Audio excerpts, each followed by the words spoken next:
Welcome to Assembly Calendar. I'm Mike Friesen, and with us for our program today, Assemblyman Brian Curran. Brian Curran represents the 21st Assembly District in New York State. That's an assembly district that includes parts of Nassau County. We want to thank you folks across Long Island for joining us. Brian Curran, nice to see you. Hello, Mike. On what is shaping up to be one of the busiest months of this legislative session, the month of March. Yes, always is, Mike. Yeah, it always is, because the new fiscal year for New York State begins on April 1st. So that means the legislature needs to roll up its sleeves, get to work, and get a budget in place. So this is when the heavy lifting takes place at the state capitol. Yes, but we're confident just that with my first 2 years, we're very confident that we're going to get a budget done on time, which is going to be the third consecutive year and probably the third time in the last 10 years that it was actually done on time. Oh, maybe 20, 30 years, maybe. I was being kind, Michael, to the legislature before I got up there.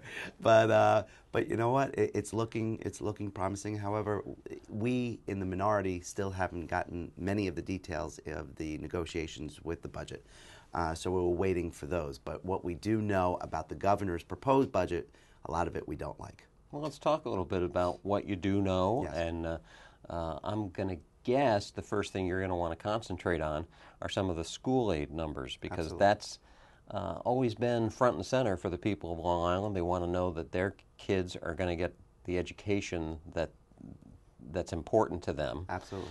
And let's start with that then. What do you know about how the education portion of this budget's coming together? Well, Mike, you know that the educational formula for all school districts within New York State is comprised of all different factors.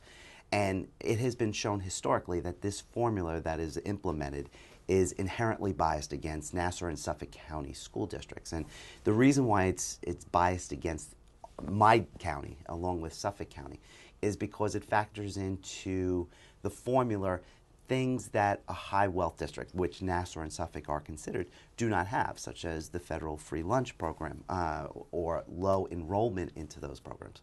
So usually from the outset under this formula, schools within my district are starting at a lower amount of aid than they deserve. And let me just real basically tell you and everybody watching this program is that Nassau County and Suffolk County educates 18% of the kids in New York State.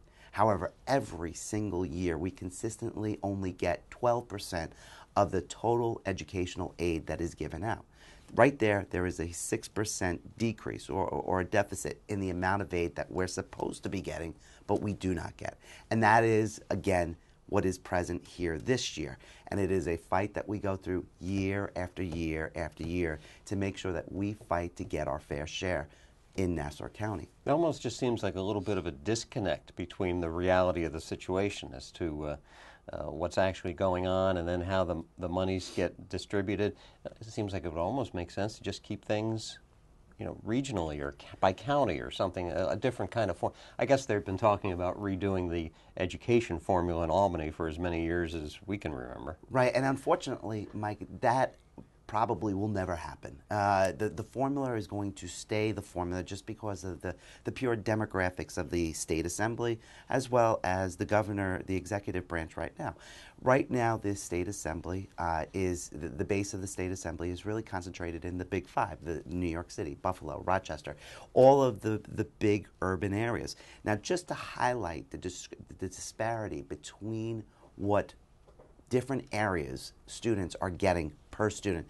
Here's the numbers under the governor's proposed budget.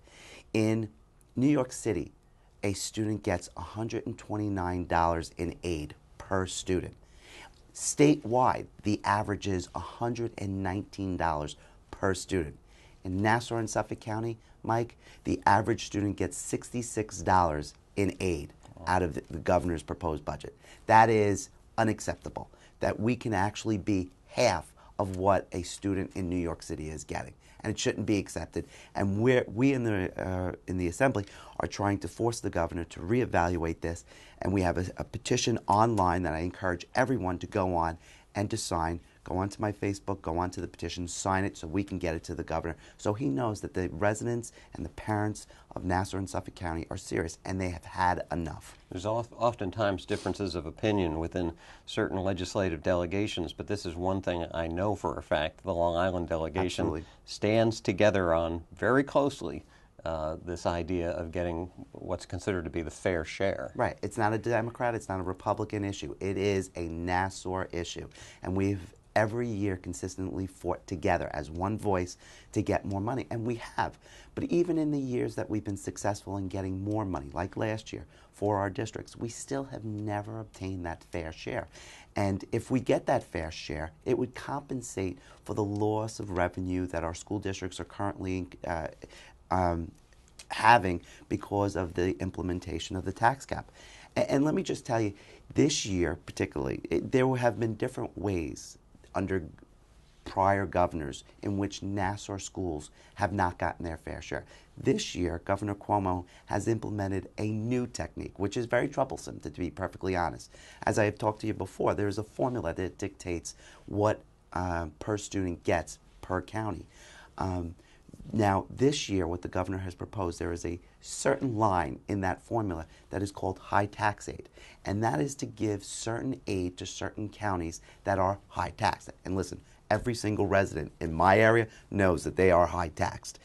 This year, what the governor has done is he has significantly decreased that line of the funding formula, which directly negatively impacts Nassau and Suffolk schools. And if I could just tell you real briefly, Mike, 3 of the hardest hit communities in my district from Hurricane Sandy, Oceanside, East Rockaway, Baldwin, they have been negatively affected by this reduction in high tax aid.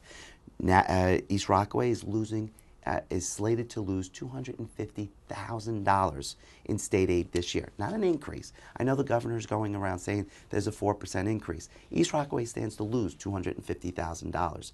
Oceanside stands to lose $700,000. So again, when the governor goes out there and says, listen, there's a 4% increase across the board, he's telling you the truth, but unfortunately, because he hit this one line, high tax aid, it's devastating some of the schools in my district, some of the schools that have been hardest hit by Sandy and need this aid more than ever. I was going to say something about rubbing salt in a wound. Yes. We're already, the highest taxed, and that somehow penalizes you in terms of getting state aid. But when you factor in the Sandy part of this equation, it's almost like taking the salt and banging it into that wound with a hammer. Absolutely. And Baldwin, another community that was devastated by Sandy, they're getting a 0.5 increase in state aid. A school district that is in desperate need of educational aid in these tough fiscal times. And West Hempstead School District is slated to lose $350,000 under the governor's proposed budget. We can't accept this anymore, Mike. We have to do better, and we're not asking for more than our fair share. We just want what is entitled to us. Besides the inequity in the aid formula, you talk about the property tax cap and how it limits the school districts to raising more than 2% in their tax rates from one year to the next. A lot of districts are saying that's really tying their hands, especially when in terms of the variable of Albany controlling the other side of the equation, that is, right, the amount of aid that goes into the school districts. What can Albany do on that front? I mean, is there any relief that the state government can give to those school districts? Right, and Mike, let me just say, you're absolutely right. I have been attending PTA forums for the last 2 weeks, and one of the major topics is the tax cap and how it's adversely affecting school districts' ability to deal with their budgets and also offer a quality education. Mike, I voted for the tax cap. I'm still a believer in the tax cap. I think there is 2 competing interests that we really have to look at. We have to look at the number of foreclosures in Nassau County, which is continuing to rise, and the amount of property taxes on a given household is a direct factor in increasing foreclosures. That's a fact that we can't deny. But at the same time, we have to make sure that we're giving our kids the best possible education that we can afford. Now, I was at a PTA forum this weekend where they had a great presentation to say, listen, if Nassau County just got its fair share of aid, that would be more than sufficient to cover the loss of any revenue that any school district would incur because of the restrictions under the tax cap. And that was my argument for the tax cap at the beginning, that any loss of what a school district couldn't raise through raising taxes on individuals, we in Albany could give them in state aid. That's what we should be doing. But also to your question, mandate relief is essential.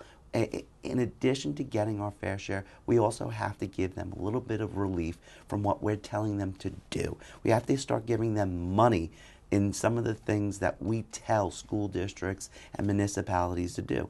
We have a nasty habit, Mike, up here in Albany, of telling people how to run their business, whether it be a school district or a municipality, but failing to give them money to do it.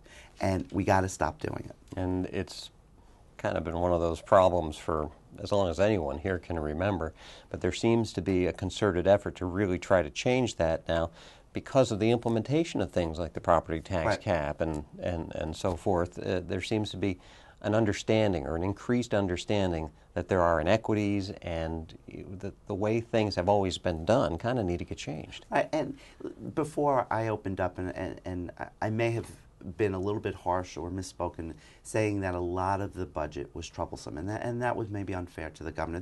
There have been proposals within the governor's executive budget that are good things, that along the lines of mandate relief. He is offering or proposing a pension stabilizer to our school districts and our municipalities, which pension costs are probably the biggest driving cost factor for both our school districts and our municipalities in the last 4 years. And he has actually crafted a plan which will level those costs for the next 25 years. I think that's a good thing. That's mandate relief. That's heading in the right direction and giving our school districts and our municipalities some type of relief from the overbearing cost that we are putting on them. Well, you folks watching can be sure that we're going to keep our close eye on how this all plays out here at the state capitol. In our last couple minutes, Assemblyman Curran, I want to ask about another issue that seems to be front and center right now at the state capitol in terms of the budget negotiations that's going on. And that's increasing the minimum wage. We hear about that being talked about at the federal level. President Obama talked about increasing the minimum wage in his State of the Union address. We've heard about it for years here now at the state capitol.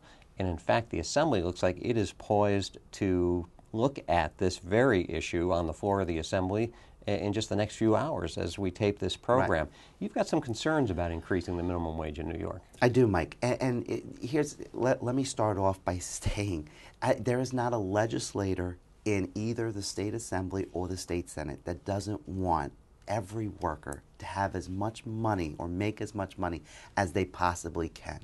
And that's a fact. But what is undeniable is that the studies have shown, there was a Cornell study done approximately 10 years ago that said that if New York State was to raise their minimum wage to $8.50, I think it was $8.25 an hour, that was going to result in approximately 25,000 jobs being lost. Now, everybody wants a worker to make as much money as possible. Nobody's saying otherwise. But my thoughts on the topic is, at this time, during bad economic times, we want every single person, or as many people as possible, to have a job. If we are going to raise the amount that an employer must pay their workers, the common sense result is the fact that that employer is going to hire less people. And we don't want that. We want as many people working in these tough economic times as possible. And this minimum wage bill, although it feels great and we can get out there and say, hey, listen, we raised the minimum wage, unfortunately, what we're going to do is we're going to cost people their jobs, and that's not what we want. That's the reality of the situation. You hear the expression deep pockets, you would have to have bottomless pockets in order to increase everyone's wages like that and not have it impact your bottom line. And of course, that's just not the real world. That's right. That's what you explained right there. We're going to be watching that as well very closely here over the next, just a few hours. And we'll be reporting back in an upcoming program. Brian Curran, as always, thank you for joining us today, you, Mike. letting us know what's going on at the state capitol. We'll hope to see you folks for our next Assembly calendar.